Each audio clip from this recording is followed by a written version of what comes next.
Many people, when one talks about the Sugihara visa, think that that was the beginning and the end of everything. It wasn't. It was a part, a very essential, very important part. Very few things in history altogether are done by one man on one spot at one time.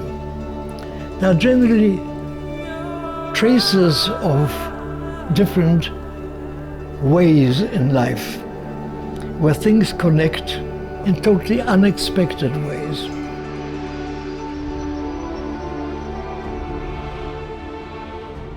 During the Second World War, thousands of Jewish refugees could escape the Holocaust in Europe through Japan. The visas issued by Čiunės Sugihara, Japanese vice-consul in Čiunės, are known as visas for life. This is a story about the named and unnamed heroes who made this path possible by forming a chain of courage and goodwill.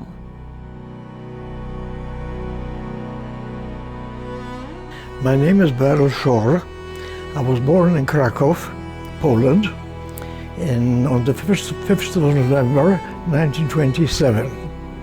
In the morning, I used to get up. There was already the smell of coffee coming from the kitchen. I had my breakfast, I dressed, went to school, came back.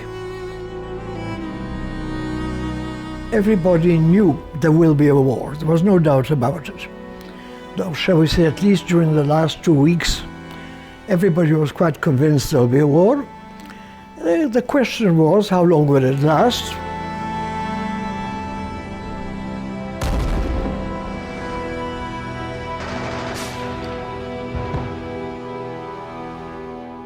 Father went upstairs and the mother made a little case for me with the essential clothing and so on, and which was very clever. My father gave my brother-in-law my birth certificate so that they didn't take just a strange child with them. He could prove who I was. And so I left with my sister and brother. That was the beginning of the trip. The journey at first was reasonably fast, bus on a road. But very soon, on the 3rd, 4th, 5th day of the war, the streets, the roads became filled with people trying to escape. I remember until this day a scene where I looked out the window and I saw heads. In the bus you sit quite high. I saw heads of people, a sea of people moving, carrying the bus along, because the bus was along at about the same speed. Everything on the road, civilians and here and there, army people, and all sorts of vehicles, bicycles, whoever had a motorcycle, horses, carts, and lots of people walking.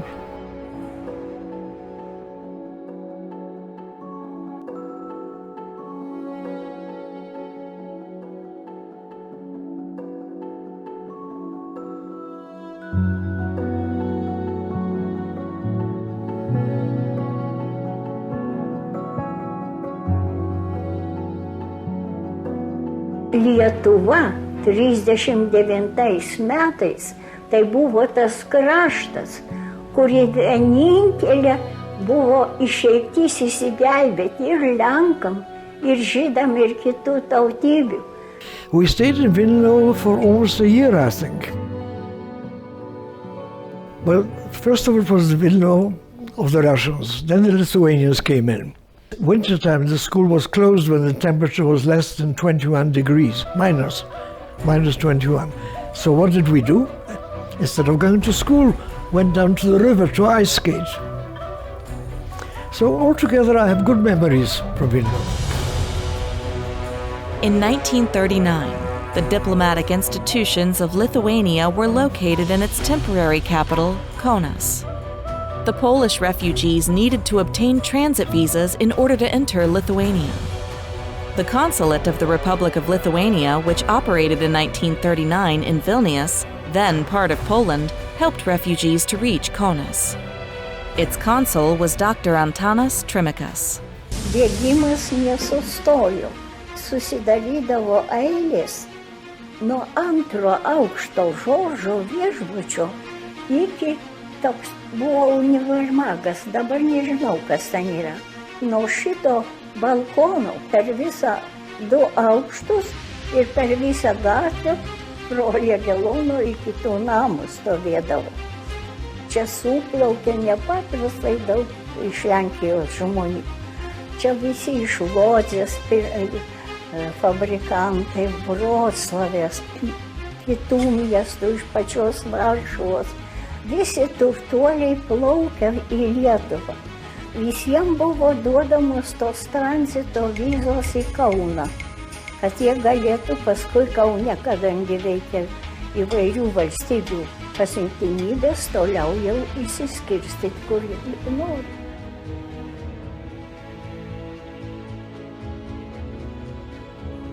We arrived to Kaunas and it was a city of everything. It was a little Paris, beautiful little city. You could get everything. Everything was normal. And my brother-in-law's brother in Vilno had some friends in Kaunas, and they took us out for dinner. It was a kosher restaurant, and the waiter brought a whole loaf of white bread, cut. He had to bring 2 more loaves of bread.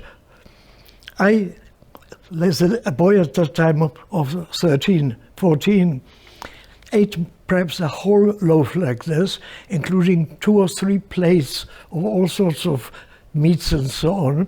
Everybody was afraid that I'll burst after that.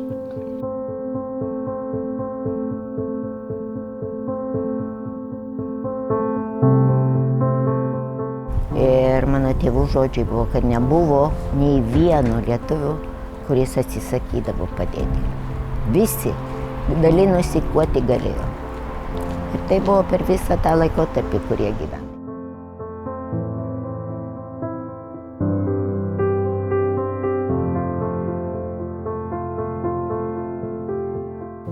So the first thing, we need a passport.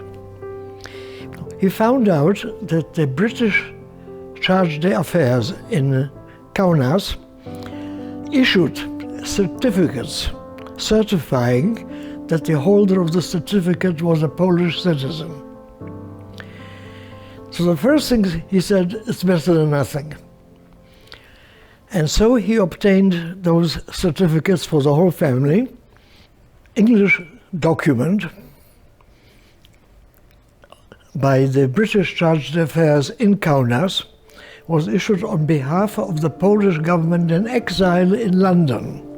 And we were all very, very doubtful as to whether consulates will accept it as a passport. In our particular case, we had no problem with that document.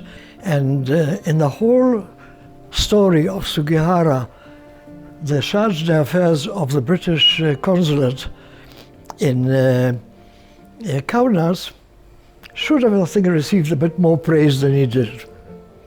Because without that, you couldn't get the visa afterwards. In 1940, Sir Thomas Preston provided the Jews with around 1,200 legal travel certificates that helped them to escape the Holocaust through Japan or Sweden. He also issued illegal Palestine certificates for the Jews to escape through Istanbul to Palestine.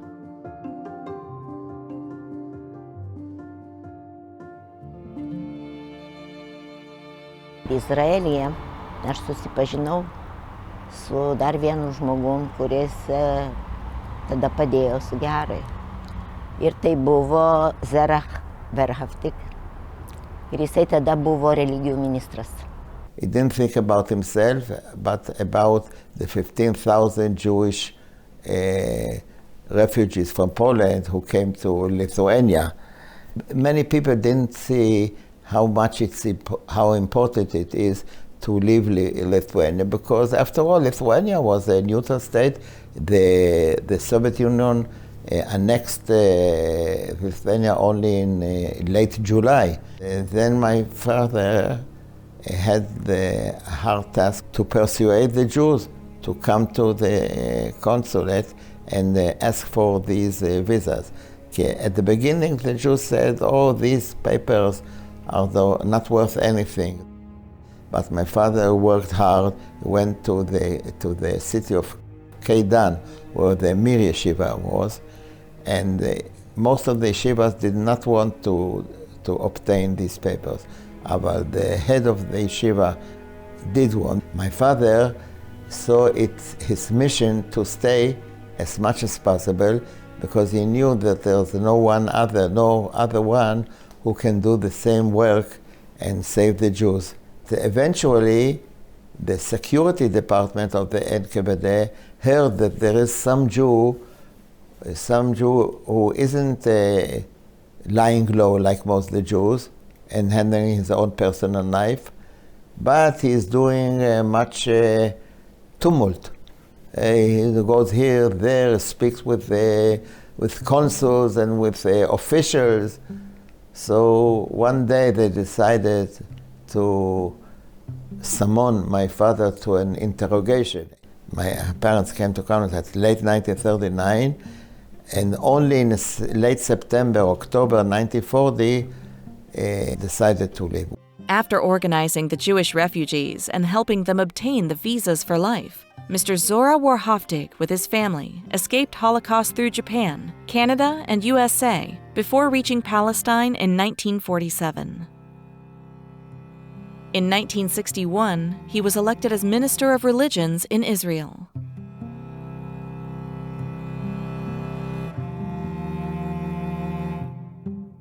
The clouds of war became very ominous, and some Jews started looking for ways how to go away.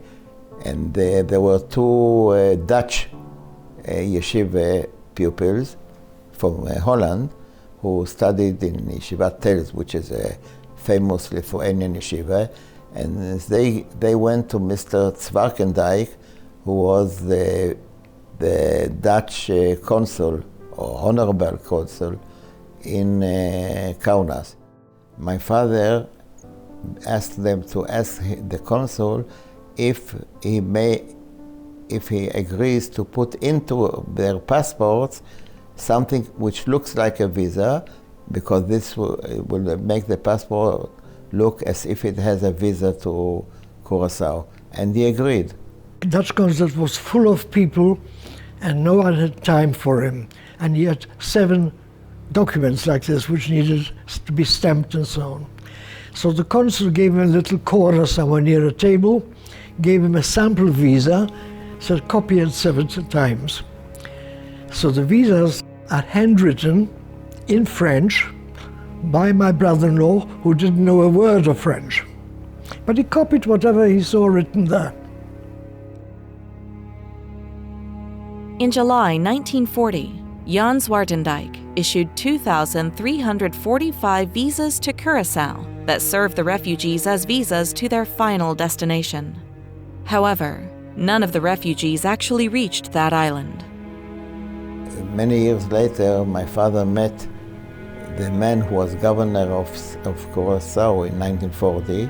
He became the Dutch ambassador to Israel in 1969.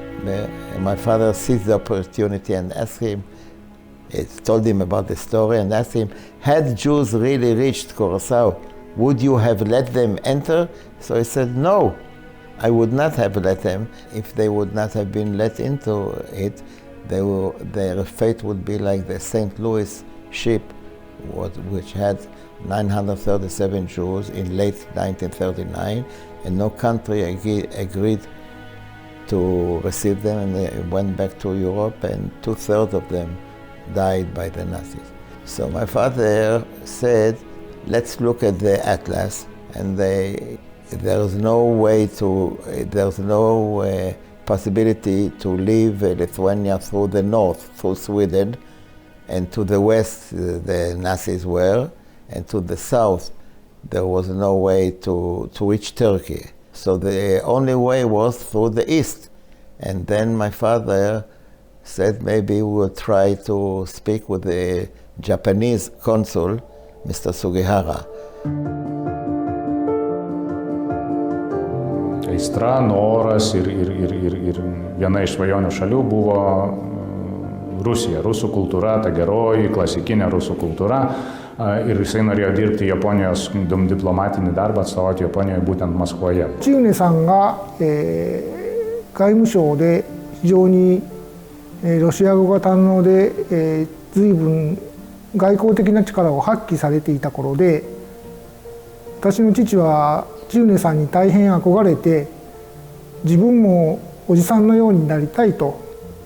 中国人向けの参考書のようなものだと思いますが、この中にはチューネさんの書き込みが各ページほとんど入っていまして、これでチューネさんはロシア語を随分勉強したのではないかと思います。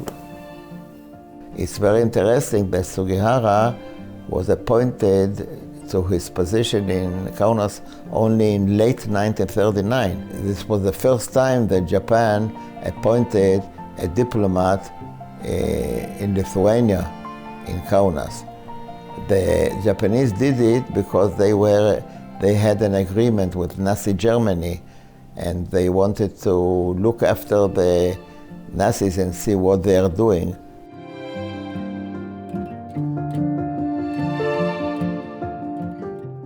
My father writes in his book that Sugihara was a very liberal man. Wherever he could do a good thing, he didn't miss the opportunity.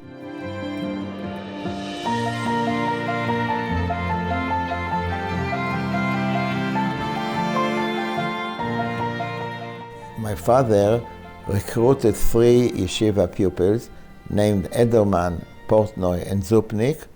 They actually lived in the consulate of Sugihara. I don't think they slept there, but they spent their whole days, almost 20 hours, 24 hours a day, for a few weeks, from the 23rd of July till the end of August, because the Russians annexed or took hold of Lithuania and ordered all the consulates, all the foreign consulates, to be closed at the end of August. When we got there, the street was full of people.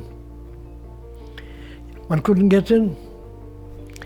My brother decided that standing the queue there and so on is a question of days.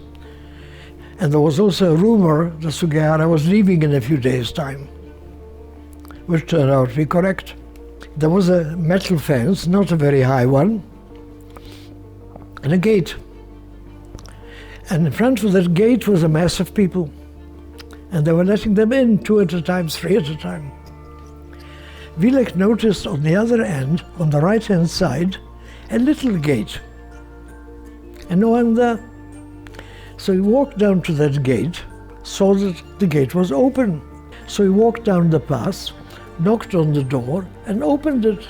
That was the kitchen of the Sugihara house.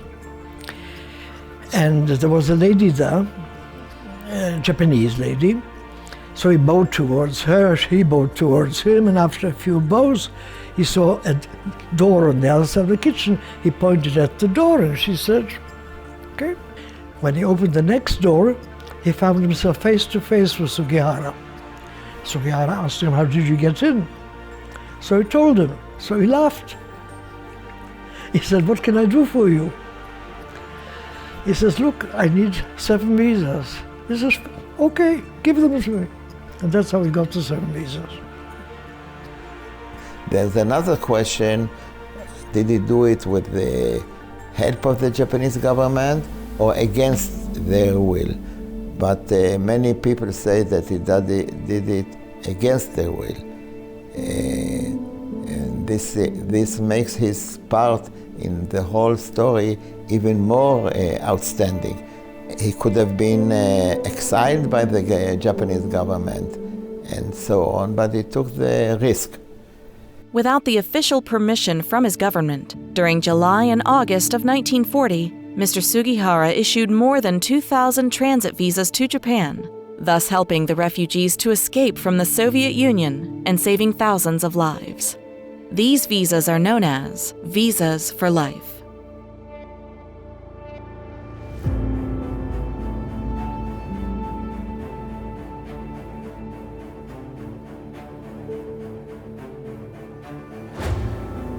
My mother's name is Nechama Nuta Ram, and she was born in the southern Ukraine, but she grew up in Vilna. And Yanya was my mother's first husband, and they escaped together from Poland with the Sugihara visa. When they arrived in Kaunas, Sugihara had already left. Now, because they were members of the Bund movement, their friends in the Bund movement had been able to get duplicate visas, and they were saving these visas for other members of the Bund who were coming after Sugihara had left so that they could give them these visas to help them escape. As a matter of fact, speaking of Vilek, the time with Vilek was a happy time, full stop. There was a war, but that was around us.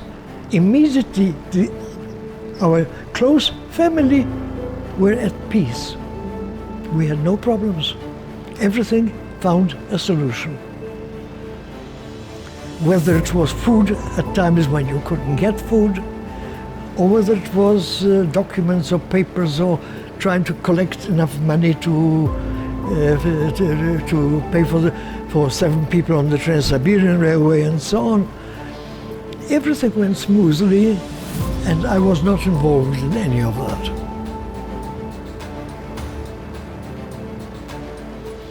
We stayed in Moscow for about a week. A beautiful city. We saw the underground at that time, which was one of the fantastic things in the world, and it was worth praise. It was really very interesting. Beautiful city. Finally, we got on the Trans-Siberian Railway and went off. We got to Vladivostok. The control, everything, every suitcase had to be tipped upside down and emptied. And they were extremely thorough. My sister had a few rings. She was asked to take them off. When she took them off and put them on the table, the guy just did like this into a drawer. She said, "Look, you can have those rings, but there is one ring amongst them. It doesn't cost much money, it's one of the cheapest. I got that from my mother when I was a little girl. Give me that back." Niet. That was the attitude. And in Vladivostok, I got a very hard bronchitis. It was Yom Kippur, I think. Rafael Ben Natan was a young boy then, and at that time he was 18 years old, strong, capable. He went out to the temperature was minus 30 and found a doctor, a lady doctor, and she came and gave instructions and also prescriptions. And then he went out again to look for a pharmacy. It can fairly be said that this man saved my life.1941年になるとですね、前の年からどんどんユダヤ難民が日本に押し寄せていきましてですね、だんだん日本に滞留するユダヤ人が増えてきたわけですね。で、日本政府としてはその状況に困難をきたしてですね、2月19日に当時の松岡洋介外務大臣から、総領事にですね、こういうふうな電報を打ってるんですね。神戸のユダヤ教会に問い合わせたところ、多数の避難民の世話まで引き受けられないということなので、今後はビザの発給を控えるようにと、そういう指示が出されたんですね。それから、前の年、つまり、1940年12月20日以前のビザに対してはですね、厳しく再検閲を行いと。総領事はですね、本省に対して強く反論しているわけなんです。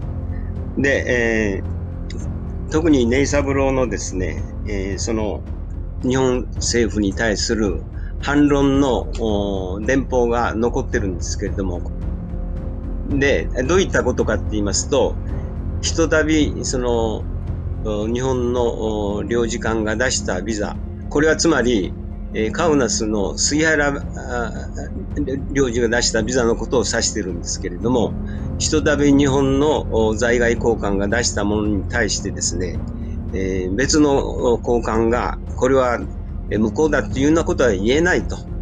そんなことをすると日本の威信に関わるということをきつく反論してるんですね。Despite the restrictions by the ministry, the acting consul general Mr. Ne Saburo decided to permit the refugees to enter Japan and even issued visas for those who did not have them. The refugees then took a Makusamaru ship, managed by JTB, to reach Suruga, Japan. The journey was quite rough. It was early spring. As a matter of fact, the sea was still frozen around the harbor, and we had to wait for an icebreaker to come in and free this wreck of an old ship that we were on. And the icebreaker that went out to sea, making a passageway, we followed it. Shortly after that, we were hit by a storm, which continued from the very beginning almost to the very end of the journey. The ship was creaking and groaning, ready to fall apart, leaning to the starboard and the port side, making up its mind in which direction it wanted to capsize and sink. It was a very, very bad journey.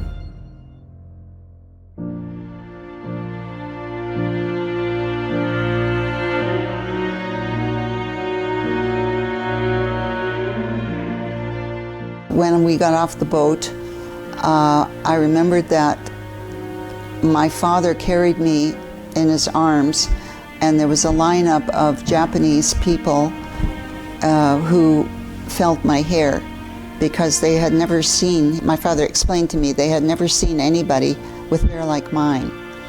And I looked around and everybody else had black hair. So I realized that they needed to try it, to touch it, and you know, they were very, So I wasn't afraid, yeah.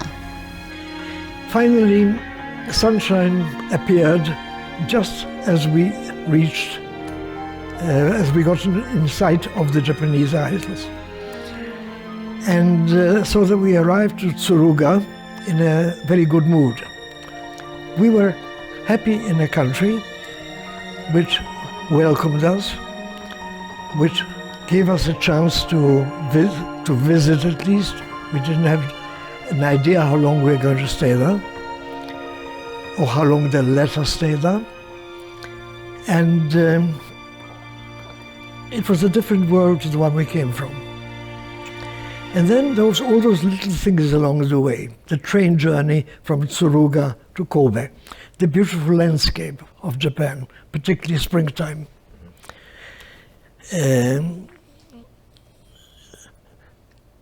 Vladivostok was still full of ice and cold, but Tsuruga was already in sunshine with trees and shrubs and flowers flowering. What made a tremendous impression on us was the train, for example. Spotlessly clean. The driver, locomotive driver, was a steam locomotive, wore white gloves. Something you don't see in Europe. I've never seen it in Europe, never seen it anywhere else except Japan. And that made an impression. It's those little things, the tidiness in the country. Everything is clean, everything is organized. You had the impression from the moment you landed in Tsuruga onwards. Now we arrived to Kobe, and when we arrived, a family of 7 we were, got one room in that house. So you had to take turns in the bathroom, you had to take turns in the kitchenette. But we were extraordinarily happy. That was a very happy part of our life because we were out of Europe.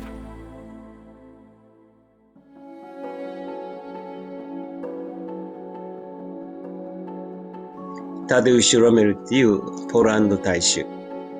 彼が最後までどこにも行けなかったユダヤ難民のためにですね、最終的な行き先国のビザを取得するために大変な努力をしてるんですね。それが何百名の分がそのタデウシュ・ロメルのおかげで入手できたということ。Ambassador Tadeusz Romer worked in order to provide refugees with funds necessary for everyday life. Thanks to his negotiations with the diplomats of the UK, the US, Canada, Australia, and other countries in Japan, he could guarantee the Polish refugees the right to reach their new homelands. First, we were supposed to be on an Australian visa. And then there was some other family that managed to get it. I don't know what. But the consul said, I have visas for you for New Zealand. Felix said, that's better, further south. So this is how we got the visas. The whole time we were in Japan, of course, we were in contact with occupied Poland. Japan was a neutral country. And we were in contact and received letters. The moment we left Japan, we were out of touch.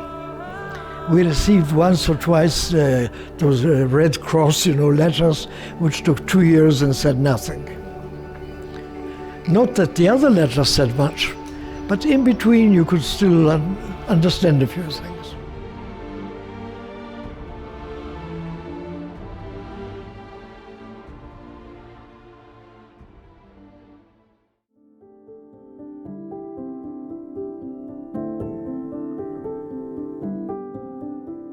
Mr. Sugihara didn't have a very pleasant life after the war. The foreign ministry of Japan did not embrace him so much, and he had difficulties.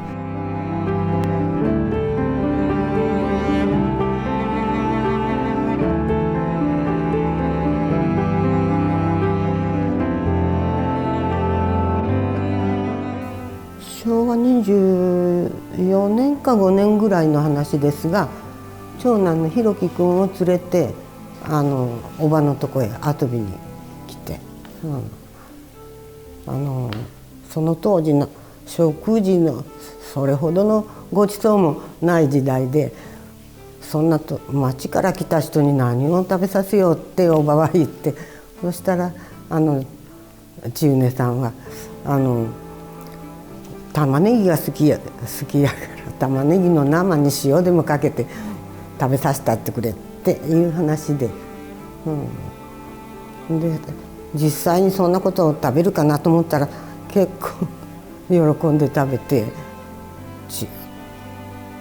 田舎のこっちの方の田舎で玉ねぎの生食べる人がその当時なかったもんですから、ビシッとして見えた感じでしたよね。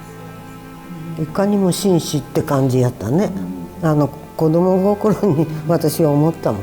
うわ、紳士ってこういう人かなって思いましたね。当時はね、みんな本当の着物のようなね、昔臭い着物をみんな着てた時代に、あの方だけプシッとね背広で着て見えたんで、紳士的な感じでしたよね。たまたま私が行った時に千畝さんと一番下の信樹君がいて、でお土産にマシュマロをねいただいたので、そんな見たこともないお菓子をで覚えてるんです。5歳ぐらいだけど、千畝さんは信樹君のことをブキブキって言ってすごい可愛がって見えて、で私は3歳で父親が亡くしたので、父親がいいなっていう味がねわからないけど、信樹君がパパって甘えてたし、千畝さんも可愛がって見えたんで、父親ってそんなにいいものかなっていうふうに思ったけど。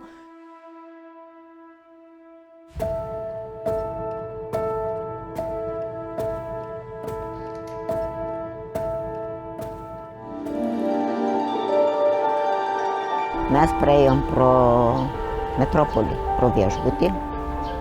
Ir mano tėvas sako, tu žinai, kas tame viešbutyje buvo? Sakau, kas tėveliai?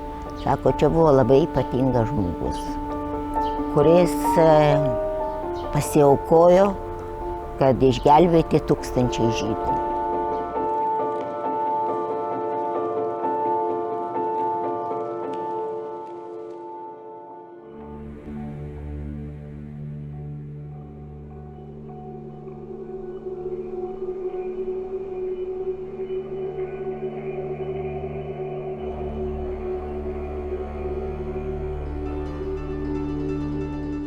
My father sees the opportunity of meeting Sempo or Čiunės Sugiharos himself, and they had a very cordial meeting, and my father complimented him very much on saving the Jews back about almost 30 years before that.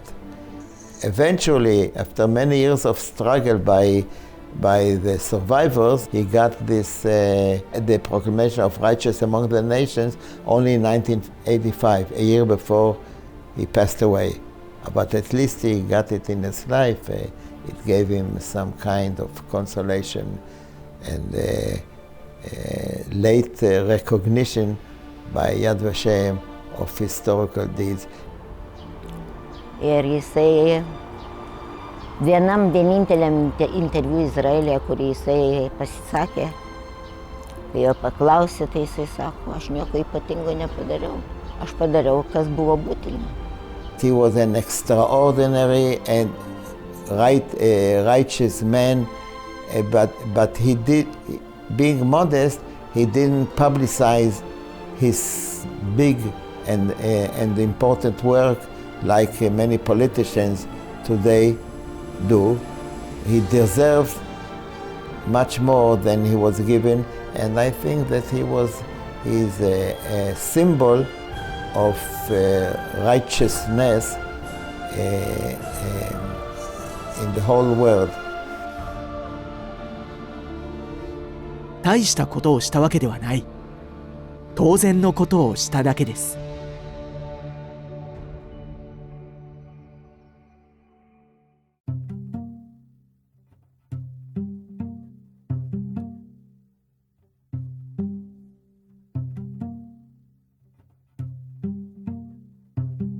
We have 11 grandchildren, all of whom are wonderful. You know, we're very proud of our family, and none of this would have happened if it hadn't been for Čiunės Sugihara. I can't believe it. You know, I keep telling people when I'm with them, I say, you know, we wouldn't be here if it weren't for Čiunės Sugihara. Sugihara saved my mother's life. There's no question of that. 90% of all the Jews in Poland perished. She would have joined her family and been murdered in the mass executions of Ponar. Sugihara saved my mother, and so in doing so, he gave me my life. Sugihara has been very meaningful for our family, and he's really changed.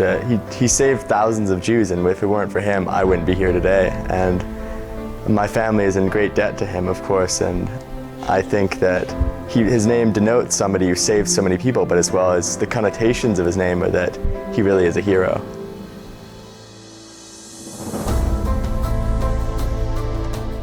It can be right to disobey authority, and it can be wrong to obey authority under certain circumstances. But it takes a very developed human being and mind to be able to understand the differences. Sugihara did a great thing, and because the Jews grabbed every opportunity they had in the middle of the war to save themselves. And had there been more people like Mr. Sugihara, there could have been many more Jewish survivors. Aš manau, kad mokyklose turi būti vadovėliuose tas pasakojimas apie Sugiharą. Now, what I can say about the men, I think, which is very true, no doubt, and which is not just trying to satisfy a book or people or a film. He did what he did because he was essentially a good man. I think that was the whole story.